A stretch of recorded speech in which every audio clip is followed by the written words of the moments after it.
En silence, elles font des ravages au sein de la population. À chaque hépatite, un virus parmi les 5 à savoir A, B, C, D et E est pointé du doigt. Courant décembre 2016, j'ai un enfant étudiant en médecine qui a commencé par souffrir des maux de ventre. Après des consultations, on lui a demandé de faire certaines analyses. Ces analyses ont révélé qu'il portait des germes d'hépatite B. En définitive, les docteurs ont décidé qu'il soit évacué à l'extérieur pour un traitement adéquat. Tout le dossier ayant été réuni, nous étions dans cette attente de l'évacuation quand malheureusement, après 5 jours d'hospitalisation, il a rendu l'âme. Un décès tragique qui confirme la dangerosité de l'hépatite B, mais aussi de l'hépatite C.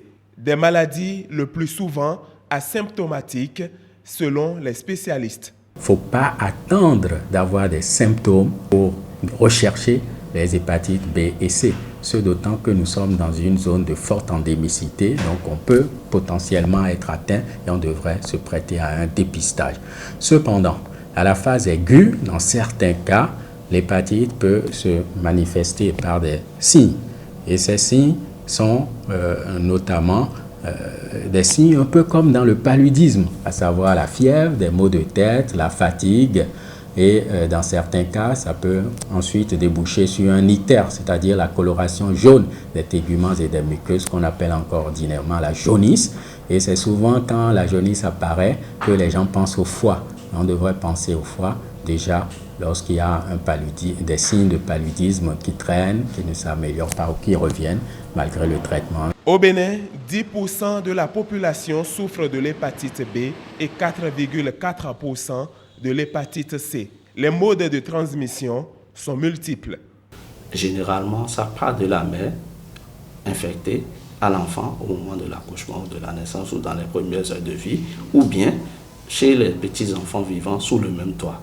C'est beaucoup plus par voie sanguine, mais il faut dire que nous avons beaucoup d'habitudes, notamment les modes de circoncision, les circoncisions qui ne sont pas médicalisées. Donc il faut encourager les gens à pouvoir faire les circoncisions à l'hôpital.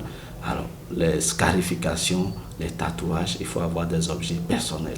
Tout objet coupant ou tranchant qui amène une effraction cutanée doit être à usage personnel pour pouvoir venir à bout de ces infections. Qu'en est-il alors du traitement?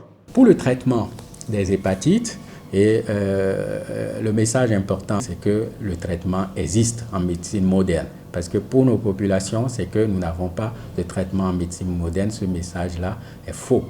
La question de la lutte contre les hépatites virales sera encore au cœur des débats ce 28 juillet. Une date choisie en hommage au jour de naissance du prix Nobel, le docteur Baruch Samuel Bloomberg, qui a découvert le virus de l'hépatite B et mis au point un test ainsi qu'un vaccin contre ce virus.